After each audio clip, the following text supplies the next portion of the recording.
Okay. Before we even start, I want to tell you that your operating system, which is probably Windows something, is completely irrelevant.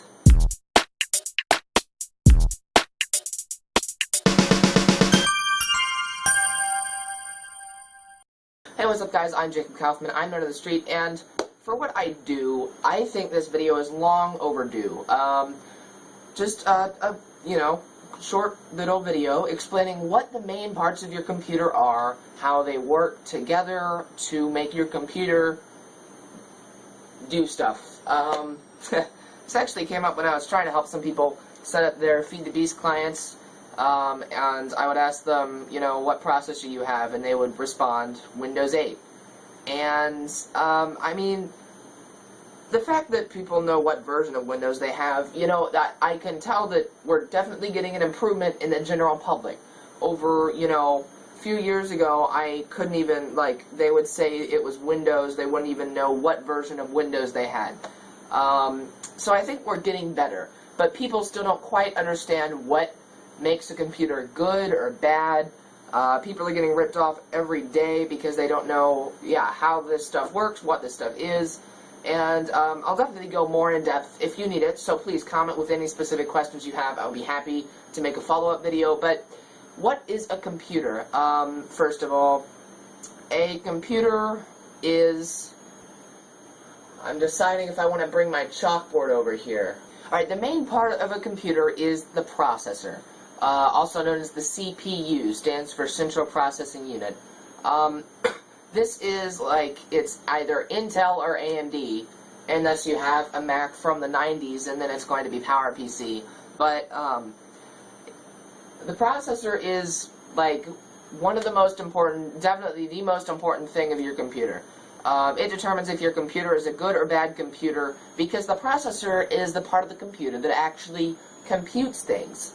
So there are two parts of a processor, and I don't really care about this very much, but there's the part of the processor that calculates things using math, and then there's the part of the processor that compares things. So there's the arithmetic part and then the comparison part.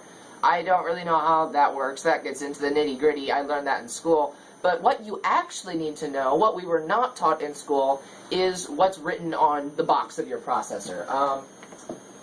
I'm going to bag on school a lot when I'm talking about this stuff, but because you learn none of this stuff in school. But this is the processor in my workstation. It's not technically a workstation because the processor is a desktop processor. But I have an Intel Core i7 processor, and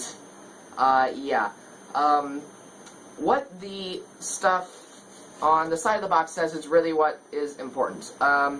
2600K, I think that's just the model. Alright, 3.4 gigahertz. That is the single most important number when you're researching processors you're going to want to look at.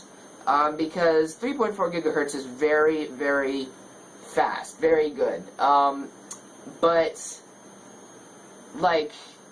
a 2 gigahertz, or 2.4, I think the MacBook Pros are 2.9, but yeah, that, the lower the number, the slower your processor is. The higher your gigahertz is, the more calculations your computer can perform in a set amount of time. And yeah, I'm not exactly sure what that set amount of time is, but, I'm literate enough to know that's what gigahertz is. Gigahertz is your computer's speed. So yeah. 8 megabytes cache. I never paid attention too much to the cache. That's kind of important because that is like RAM, but it's built into your processor. So all you need to know is more cache is better. But cache is not nearly as important as whatever your gigahertz is, however many gigahertz you have. I'm not sure how to say that in a way that doesn't make me sound illiterate. But yeah, however many gigahertz you have, your processor has, that is the speed. So when I ask you what kind of processor you have, an Intel or an AMD doesn't say very much. An Intel Core i7 with 3.4 gigahertz or a 3.4 gigahertz Intel Core i7 would be the correct way of saying it. That is going to tell me what your processor is and how much it can handle. And that is really important. Also, how many cores it has. I don't think it says it in the specs, but, you know, there's dual core, quad core, there's 6 core, and 8 core. Yes, there are 8 core processors now. This is quad core. That's pretty much the consumer version of the best it gets. Workstations can get quite a bit higher, but yeah, quad core is the highest your workstation is going to, your desktop computer is going to be able to have. Now, what is a core exactly? Because you've heard the term core, but you don't know what it means. Well, cores are basically CPUs within your CPU, processors within your processor. If your processor is a quad-core processor, it has 4 cores, and that basically means you have 4 processors inside of one chip. So your computer can be calculating 4 things at one time. Now, I know that doesn't sound like a lot, but with how fast these things go, it is a lot. But yeah, if your computer has 4 cores, it can process 4 things at a time. Dual core, it can process 2 things at a time. I don't think they even sell single core anymore, but once again, I'm getting into the nitty-gritty. But yeah, more cores is better. I have Intel hyper-threading technology, which actually gives me 8 virtual cores, but I don't really know how that works, so I'm not going to go into that. But yeah, more cores is better, higher gigahertz is better. You need to know how many cores your processor has and its gigahertz value. So yeah, that's really all I want to know. That's when I ask you what your processor is, just the model. Mine, if I want to be specific, I say mine is an Intel i7 2600K processor. But yeah, all I want to know, the model, the gigahertz, and the cores. It's that simple. And you know, sometimes I forget, so I can just pull down my box. Write these down if you need to. But these are things you should know. So yeah, your processor is the part of the computer that actually computes things. It is the brain of the computer per se, but not the brain that stores things. Not the remembering brain. It's the thinking brain. It's the thinking part of the computer. I'm sorry if this video, I don't know, just you pay attention to whatever makes sense to you. I'm going to try and make this appeal to both people who are into computers and people who don't really know what they're talking about. I'm ranging between a very low level of abstraction and a very high level of abstraction. So just bear with me, just listen to whatever makes sense to you. Now, we have, I'm trying to decide if I should pull down a box for everything. I guess I won't. Your RAM. RAM stands for Random Access Memory. That's just the name. Your RAM, or sometimes it's called memory, is short-term memory. It's very fast. It's, if you've ever seen RAM, it's those green chips with a bunch of black boxes, or black little chips on top of the green chip, and that connects right to your motherboard. Usually you have between 2 and 8 gigabytes of this. I have 8 gigabytes. My computer can support up to 32, so I'd definitely like to upgrade that eventually, but yeah, how much RAM you have is also very important, so you should know that. You can have more programs open at once is why RAM is important. Like, if you've ever had, like, your web browser and your Office software and a couple of the games open at once and your computer starts to lag, adding more RAM will let you have all of that open at once without slowing down.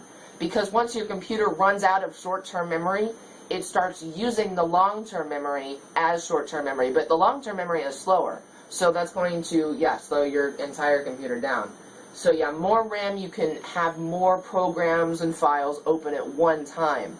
The RAM is where, like, when you're in Microsoft Office, Microsoft Word, or Open Office is what I use, but you're typing a document, but you haven't saved it yet, it's saved in the RAM. Now, when your computer loses power and you haven't saved it yet, the reason you can't get stuff back is because RAM is volatile memory. It loses its storage when the power is cut. it needs power to maintain its storage. So if you turn your computer off, or when you turn your computer off, all of the RAM is completely cleared. Now, interesting difference between Windows has a sleep mode and a hibernate mode. Sleep mode puts everything you're doing in the RAM, and that uses only enough power to keep the RAM storage existing. However, when you go into hibernate mode, everything that you're doing goes into, including everything in the RAM, gets copied to your hard drive.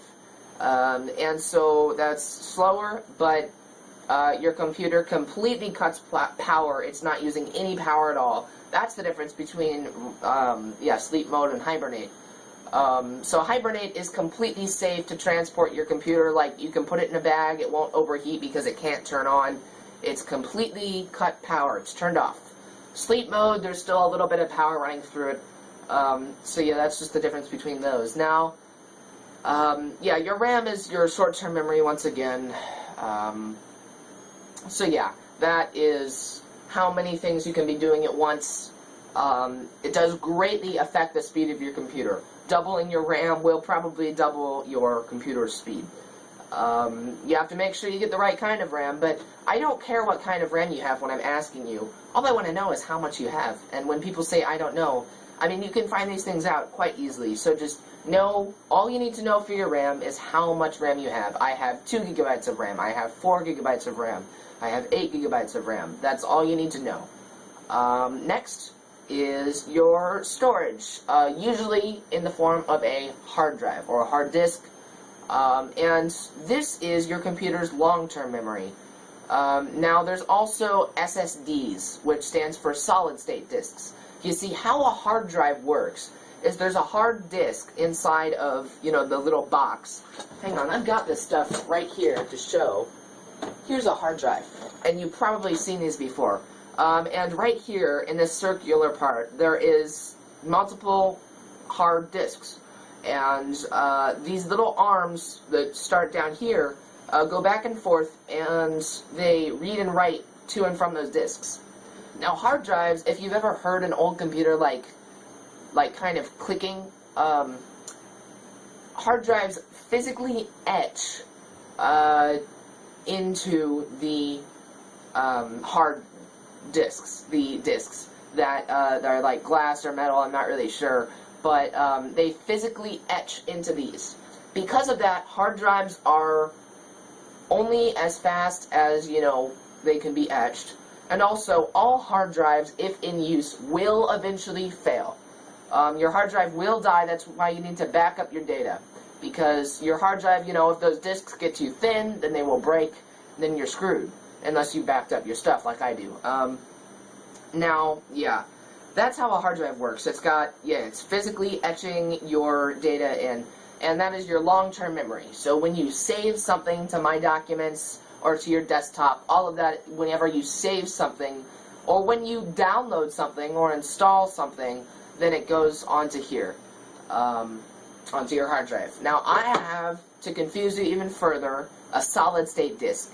And that uses the same kind of storage as RAM, but it's non-volatile. It can keep its storage when it's turned off. Don't think about it too much. All you need to know is how much space you have on your hard disk or on your SSD. I have a 32 gigabyte SSD in my computer. I also have a 128 gigabyte SSD, and I've got a 2 terabyte hard drive in my computer. My laptop has a 250 gigabyte hard drive, and this is the same as like when my iPod Touch, it's got 32 gigabyte. Yeah, my iPod Touch has 32 gigabytes of storage. It's the same measurement. Just all you need to know for your hard drive or SSD is, how much space you have. And that's usually quite easy. You usually just have to go to My Computer. I'm assuming you're on Windows right now. If you're on something else, I completely respect that. I'll address it in a minute. But, yeah, okay, so all you need to know for your long-term storage is, how much storage you have. So yeah, that is your long-term storage. Whenever you save stuff to be opened or used later. What is next? Let's see. Right, we've covered the processor, the RAM, and the hard drive. Now what connects all of these together? The motherboard. That green board, you know, with all the little,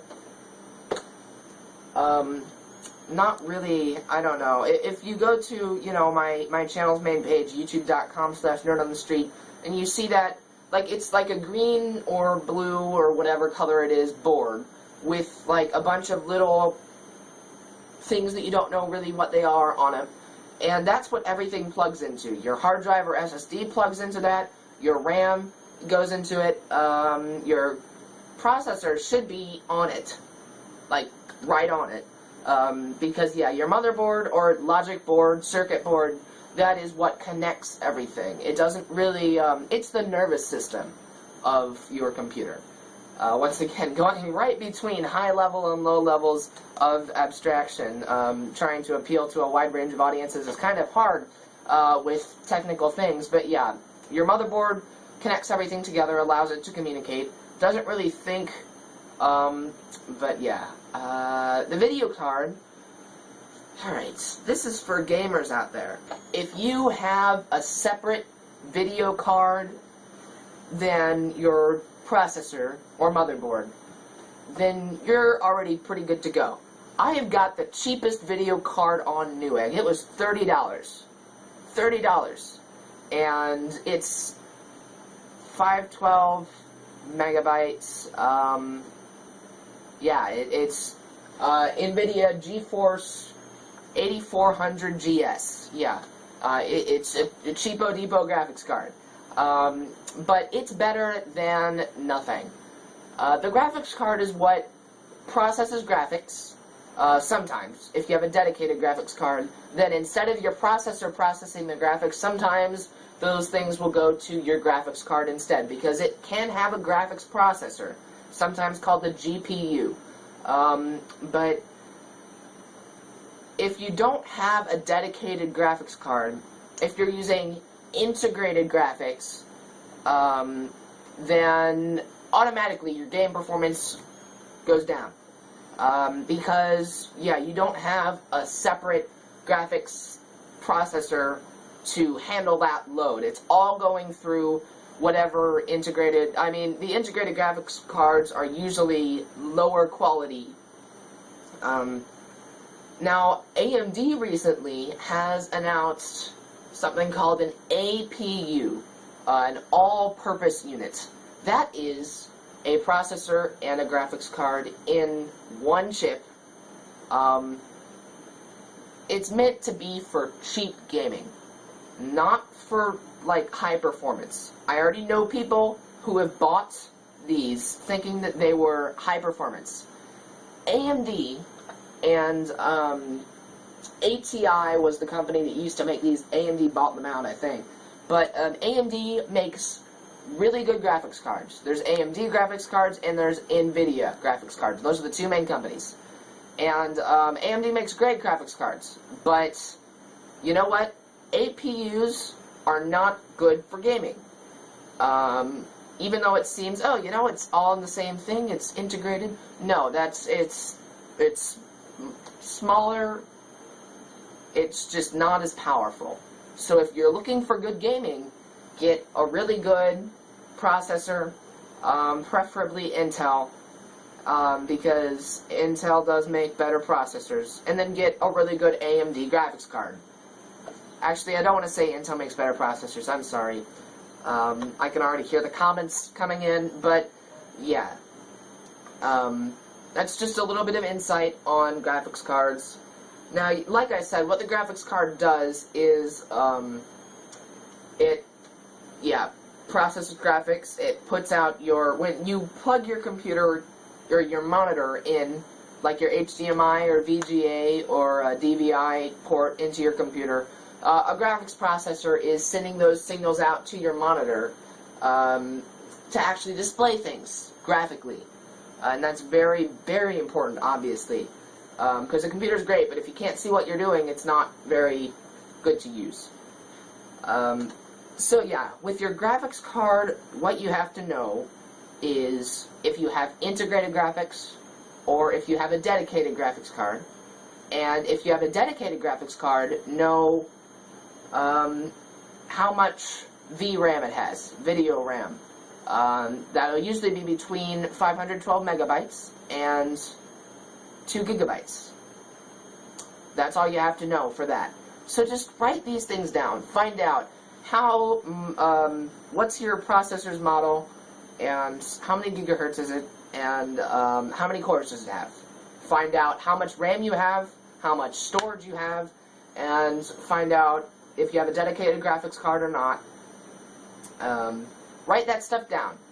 Just keep it on a piece of paper, because when a person is helping you over Skype that you've never even met before and they don't really have a lot of reason to be generous with you, it will really help that person, me, out a lot. If you can tell me, you know, what kind of processor you have, what kind of RAM you have, how much storage you have, and yeah, your video card specs, just some basic computer specifications. I'll admit, this wasn't a very good how computers work video, but you know, just telling the support people just these basic things will give them the hints. Hey, this person's not an idiot. They may not be a total nerd, but they at least know a little bit about what they're talking about. So please. Oh, right. Now I have to address operating systems. Windows is hardly ever relevant in the conversation.